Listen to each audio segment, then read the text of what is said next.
Hi guys, आज की video में बात करूंगा आपसे मैं अपनी personal top 5 favourite fiction books के बारे में। और मुझे लगता है कि अगर आप इन बुक्स को पढ़ेंगे तो डेफिनेटली आपको बहुत बेनिफिट होगा और दुनिया को जो देखने का नज़रिया है कुछ उसमें आपको चेंजेस या कुछ ना कुछ एड ऑन ज़रूर मिलेगा। ठीक है, तो एक ट्राई करना इन बुक्स को पढ़ने का।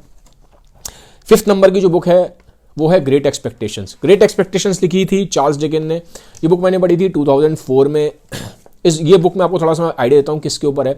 ये बुक एक लड़के के ऊपर है और एक लड़की के ऊपर है। लड़के का नाम पेप है, लड़की का नाम एस्टेला है। लड़के को लड़की से प्यार हो जाता है, काफ़ी लाइफ में स्ट्रगल करता है आगे बढ़ने के लिए।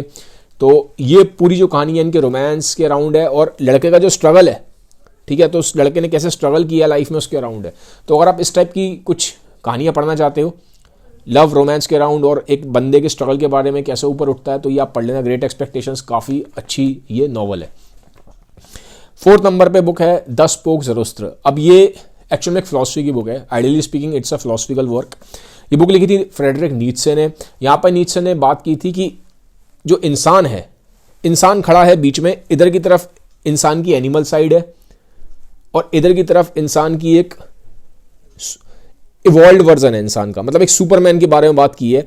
अब सुपरमैन का मतलब यहाँ पे जो बात कर रहे हैं नीत्शे, वो कार्टून वाला सुपरमैन नहीं है जो आप सुपरमैन मूवीज में देखते हो। वो कहते हैं कि इंसान को अपने अंदर से जो उसकी कमियां हैं उन कमियों को खत्म करना है, इंसान को अपने आप को ओवरकम करना है और इंसान को सुपरमैन बनना है। इंसान बीच में खड़ा है, यहां इंसान को उसका जानवर खींच रहा है और यहां पे इंसान को एक पुकार मिलती है सुपरमैन की तरफ से, उसके इवॉल्व्ड वर्जन की तरफ से, जो उसका पोटेंशियल है, जो बन सकता है। तो इंसान को क्या करना है, पीछे की तरफ नहीं जाना, इंसान को अपनी कमियों को ओवरकम करना है और उसको सुपरमैन बनना है। तो उसके अराउंड पूरा फिलॉसफी का वर्क है। नंबर 3 पे बुक है, उसका नाम है स्ट्रेंजर। इस बुक का नाम आउटसाइडर भी है और ये बुक लिखी थी फ्रेंच फिलोसोफर, नोबेल लॉरिएट थे, नोबेल प्राइज विनर है, एल्बर्ट कैमू। ठीक है, तो एल्बर्ट कैमू ने बुक लिखी है। इस बुक में क्या है, इस बुक में ना एक ऐसा इंसान दिखाया है जो बिल्कुल ही सोसाइटी से अलग है, इसलिए बुक का नाम स्ट्रेंजर है। ठीक है, इसलिए इसको आउटसाइडर ही बोलते हैं। सोसाइटी से अलग है ये, बिल्कुल अलग। कैसे है कि इसको ना कुछ फील नहीं होता, ज़्यादा इमोशंस और फीलिंग्स ये सब चीज़ें इसके अंदर नहीं है। मतलब स्टार्टिंग में नॉवल में क्या होता है, इस लड़के की माँ मर जाती है, तो वहाँ पे जब फ्यूनरल में जाता है तो आराम से सिगरेट पी रहा है, कॉफ़ी पी रहा है, ऐसा फ़र्क ही नहीं पड़ रहा। ठीक है, और जो वहाँ पे बाकी लोग हैं वो हैरान हो रहे हैं, यार इसकी माँ मर गई, ऐसा फ़र्क ही नहीं पड़ रहा, आराम से चल रहा है, लाइफ जी रहा है। ठीक है, और अगले दिन जाके एक लड़की होती है, मतलब उसकी माँ की डेथ हुई है, अगले दिन जाके एक लड़की के साथ एक डेट कर रहा है, घूम फिर रहा है और मूवीज़ देख रहा है, जाके उस लड़की के साथ सेक्स कर लेता है। तो और अगर जब उस लड़की को मालूम पड़ता है कि एक दिन पहले उसकी माँ की डेथ हुई है और लेकिन ये सब कर रहा है, तो वो भी बड़ी हैरान होती है कि ऐसा बंदा है, कोई इमोशंस फीलिंग ही नहीं है। ठीक है, और फिर कहानी आगे जाती है तो इसको एक बंदे का ये मर्डर कर देता है। मर्डर भी क्यों करता है, क्योंकि उसको गर्मी लग रही होती है। ठीक है, तो कोर्ट में जो जज होता है वो भी ये बात समझ नहीं पाता है कि एक बंदा सिर्फ गर्मी लगने की वजह से किसी को मार सकता है। वो कहता है मुझे गर्मी लग रही थी, मैं क्या करूं। तो इसमें कहानी में क्रक्स ये है कि एक ऐसा इंसान है जो सिर्फ पेन और प्लेजर की सेंसेशंस को समझता है। पेन है तो काम करेगा, प्लेजर हो रहा है तो वो काम करेगा, उस तरह से काम करेगा। पेन और प्लेजर से ही पूरा का पूरा ये चलता है इंसान। ठीक है, बाकी से कोई इमोशंस, फीलिंग वीलिंग ये सब समझ में नहीं आते। तो इसीलिए इसको स्ट्रेंजर बोला गया, आउटसाइडर बोला गया। तो ये पढ़ना आप बहुत ही एक स्ट्रॉन्ग वर्क है। ठीक है, एक बहुत ज़बरदस्त इमेजिनेशन है राइटर की यहाँ पे। ठीक है, 2nd पे बुक है 1984। फाइनेस्ट, बहुत अच्छी बुक है, बहुत अच्छी बुक है। मैं बोलूँगा 1984 एक ये बुक लिखी थी जॉर्ज ऑरवेल ने। जॉर्ज ऑरवेल का सारा वर्क बहुत अच्छा है। एक बुक इनकी और है एनिमल फार्म, वो भी टाइम मिले पढ़ लेना, बहुत अच्छी बुक है। अब 1984 के बारे में बताता हूँ। ये एक डिस्टोपियन नॉवल है। डिस्टोपियन नॉवल का मतलब होता है एक ऐसा वर्ल्ड, एक ऐसी दुनिया जहाँ पे सब कुछ कंट्रोल किया जा रहा है। गवर्नमेंट पूरी तरह कंट्रोल कर रही है सब कुछ। टोटलिटेरियन गवर्नमेंट बोलते हैं, जैसे समझ लो हिटलर की जो गवर्नमेंट थी, ठीक है, जर्मनी में, या फिर रशिया में स्टालिन की जो गवर्नमेंट थी, तो उस तरह की गवर्नमेंट को टोटलिटेरियन गवर्नमेंट बोला जाता है। तो राइटर ने इमेजिन किया इस नॉवल में कि एक डिस्टोपियन वर्ल्ड है और वहाँ पे हर चीज़ कंट्रोल की जा रही है, सब कुछ गवर्नमेंट कंट्रोल कर रही है। तो गवर्नमेंट का जो मेन हेड होता है उसका नाम नॉवल में बिग ब्रदर है। तो बिग ब्रदर हर चीज़ कंट्रोल करता है। मतलब आप कहाँ जाते हैं, आप क्या काम करते हैं, आपके घर में भी कैमरे लगे हुए हैं, पूरे टाइम कैमरे लगे हुए हैं। आप किस लड़की से प्यार करेंगे वो भी कंट्रोल किया जाएगा, आप किसके साथ सेक्स करेंगे वो भी कंट्रोल किया जाएगा, हर चीज़ कंट्रोल की जाएगी। तो अब क्या होता है इस कहानी में, नॉवल में, ये जो मेन प्रोटैगनिस्ट है, मेन जो बंदा कैरेक्टर है, ये एक लड़की के साथ फिजिकल रिलेशन बना लेता है। अब क्या होता है, सेक्स कर लेता है, तो वहाँ कैप्चर हो जाता है सारा का सारा, और जो बिग ब्रदर है जो उस टाइम पे जो उस वहाँ का डिक्टेटर है उस एरिया का, वो उठा के इसको जेल में डाल देता है। अब जेल में डालने के बाद इसको मेंटली और फिजिकली बहुत टॉर्चर किया जाता है, ठीक है। तो अब ये जेल में गिव अप करता है या फिर जेल में ये अपनी जिद पे अड़ा रहता है कि मैं नहीं मानूंगा, ठीक है, बिग ब्रदर की बात।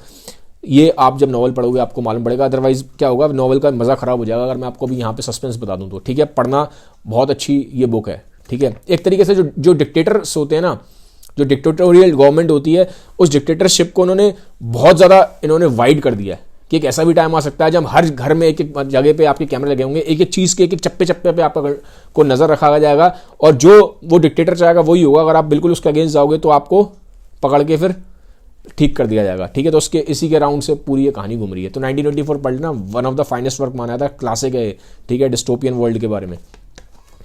पर्सनल फेवरेट मेरी बुक नंबर 1 पे, ठीक है, जो मेरी पर्सनल फेवरेट है, बुक का नाम है द ब्रेव न्यू वर्ल्ड। ये बुक लिखी थी एल्डस हक्सले ने। अब इस बुक में क्या है, इन्होंने एक फ्यूचर प्रेडिक्ट किया है कि आने वाले 100 साल बाद, 200 साल बाद, ये कहते हैं एक ऐसी दुनिया होगी जहाँ पे हम जो बच्चे हैं उनको फैक्ट्रियों में प्रोड्यूस करेंगे, अपने हिसाब से प्रोड्यूस करेंगे कि ये इसके अंदर ये वाले क्वालिटीज़ चाहिए, लीडरशिप वाली, तो ये बच्चे लीडरशिप वाले बनेंगे, आगे जाके लीडर ही बनेंगे और कुछ बनेंगे नहीं। इनके दिमाग में पहले से फीड है, डिज़ाइन किए गए हैं, फैक्ट्री बनाए गए हैं।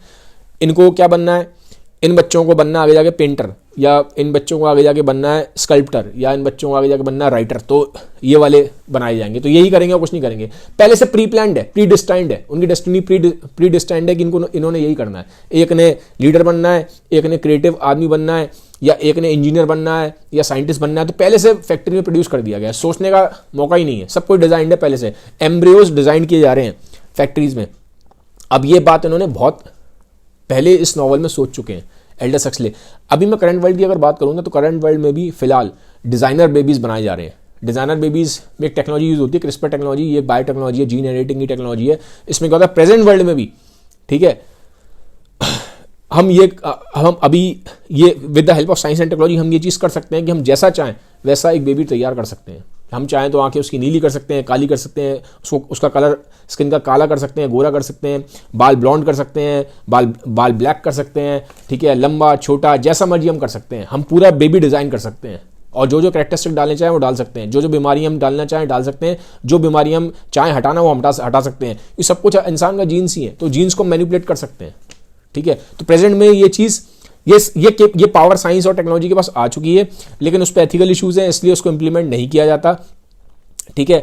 चाइना में 2018 में एक साइंटिस्ट ने कर दिया था, तो उस पर काफ़ी सारे एथिकल इश्यूज उड़ गए थे, काफ़ी बवाल हो गया था उसके पीछे, वो आप न्यूज़ में पढ़ लेना। तो मैं सिर्फ आपको ये बता रहा हूँ कि जो अभी चीज़ें साइंस और टेक्नोलॉजी के पास हैं, जो चीज़ें अभी हो रही हैं, इसके बारे में एल्डस हक्सले ने बहुत पहले अपनी इस नॉवल में प्रेडिक्ट कर दिया था। नॉवल में ये भी है कि ये एक ऐसे वर्ल्ड के बारे में बात कर रहे हैं जहाँ पे इंसान को पहले तो बेबीज ऑलरेडी डिज़ाइन किए जा रहे हैं, फैक्ट्री में प्रोड्यूस करे जा रहे हैं। सेकंड, इंसान को पेन जैसी कोई फीलिंग ही नहीं है। जैसी पेन होगा तो वहाँ पे उसमें ड्रग का यूज़ करा गया है, एक सोमा ड्रग है, जैसे किसी को कोई भी पेन होगा वो गोली खा लेगा। किसी घर में कोई मर गया, परेशानी हो रही है, पेन हो रहा है, गोली खा लो। सड़क पे का एक्सीडेंट हो गया, चोट लगी है, पेन हो रहा है, गोली खा लो। टेंशन हो रही है, ठीक है, डिप्रेशन हो रहा है, गोली खा लो। और वो गोली खाते एकदम आदमी मजे में आ जाता है। कोई पेन जैसी कोई चीज़ नहीं है, पूरे टाइम आदमी कॉन्स्टेंटली 24/7 प्लेजर की वर्ल्ड में घूम रहा है। तो ये इन्होंने प्रिडिक्ट किया है। अब होता क्या है, अब जो ट्विस्ट आता है नॉवल में तब आता है जब एक नॉर्मल इंसान, जैसे मान लो आपके और मेरा ऐसा इंसान, इनके वर्ल्ड में चला जाता है, तो अब वो परेशान हो जाता है, क्योंकि जब उसकी बंदे की माँ की डेथ होती है तो वो बहुत रोता है, और बाकी जो उस वर्ल्ड में लोग हैं, ठीक है, वो समझ नहीं पाते, वो कहते हैं रो क्यों रहा है, गोली खा ले तू भी, सोमा, टेंशन फ्री हो, ठीक है। और उसको वरना बड़ी गुस्सा आती है, वो कहता है कि क्या है ये, मतलब ये लोग कैसे लोग हैं, इमोशंस ही नहीं है, कुछ नहीं है, फीलिंग ही नहीं है, जब भी कुछ प्रॉब्लम हुई गोली खा के ठीक हो जाते हैं। तो ये ना एक मेंटल टसल दिखाया गया है कि उस वर्ल्ड के लोग, वो लोग इसको नहीं समझ पा रहे, ये उन वर्ल्ड के लोगों को नहीं समझ पा रहा, ठीक है। तो बहुत ही पावरफुल है, एक प्रेडिक्शन किया गया है, हक्सले ने बहुत पहले प्रेडिक्ट कर दिया था कि आने वाले टाइम में वर्ल्ड कैसा होगा, ठीक है। तो मैं बोलूँगा पढ़ना, यार कुछ नहीं पढ़ पाओ ना तो ये वाली जरूर पढ़ लेना, ब्रेव न्यू वर्ल्ड। ये आप डेफिनेटली आपका दिमाग के जो बल्ब है ना, सारे बत्तियां खोल देगी। ये इतनी स्ट्रॉन्ग नॉवल है। जो टॉप की मैंने 2 बताई है ना, ब्रेव न्यू वर्ल्ड, 1984, कुछ नहीं पढ़ सकते तो ये जरूर पढ़ लेना। अब एक चीज़ बताता हूँ, ज़्यादा से ज़्यादा इन बुक्स में इंग्लिश थोड़ी सी टिपिकल है, ठीक है। अब जैसे मेरी इंग्लिश एक एवरेज इंग्लिश है, 10 में से अपनी इंग्लिश को मैं 5 नंबर देता हूँ। तो मुझे भी फर्स्ट टाइम जब मैंने बुक्स पढ़ी थी ना, मुझे समझ में नहीं आई थी, तो मैंने क्या किया, जैसे कुछ एक वेबसाइट्स होती हैं, लिट चार्ट्स है, ग्रेट सेवर है, तो यहाँ पे बहुत सिंपल इंग्लिश में इन बुक्स की समरी और एनालिसिस दिया हुआ है, चैप्टर बाय चैप्टर भी एनालिसिस होता है। तो आपके पास टाइम है तो पहले वो पढ़ लेना, फिर जब आप बुक पढ़ने बैठोगे तो आपको बहुत आसानी से समझ में आएगी बुक और मज़े भी आएंगे, ठीक है। और इनमें से जो ज़्यादातर जो मैंने अभी नाम लिया ना आपसे बुक्स का, इन पे मूवीज़ बनी हुई हैं, तो आप मूवीज़ भी जाके देख सकते हो। तो अगर आपको बुक पढ़ने का मन नहीं करता, बोरिंग लगती हैं, तो मूवीज़ देख लोगे ना, तो मूवीज़ से आप जल्दी समझ जाओगे और कनेक्ट भी ज़्यादा कर पाओगे, क्योंकि मूवीज़ में एक विजुअल एक चीज़ एक और ऐड ऑन हो जाता है, ठीक है। तो बुक्स पढ़ लो तो बहुत अच्छी बात है। नहीं समझ में आया तो मैंने आपको बता दिया, लिट चार्ट्स, ग्रेट सेवर ऐसी वेबसाइट्स हैं, वहाँ जाके उसकी एनालिसिस समरी पढ़ लो, फिर बुक पढ़ लेना, बुक समझ में आ जाएगी। अगर बिल्कुल मन नहीं है बुक पढ़ने का तो मूवीज़ देख लेना इनके ऊपर, ठीक है। तो गाइस ये था वीडियो आपको कैसा लगा मुझे कमेंट सेक्शन में बताइए। आगे मैं फ्यूचर वीडियोज़ में टॉप 5 नॉन फिक्शन बुक्स के बारे में आपसे बात करूंगा। Have a nice day, bye bye, take care.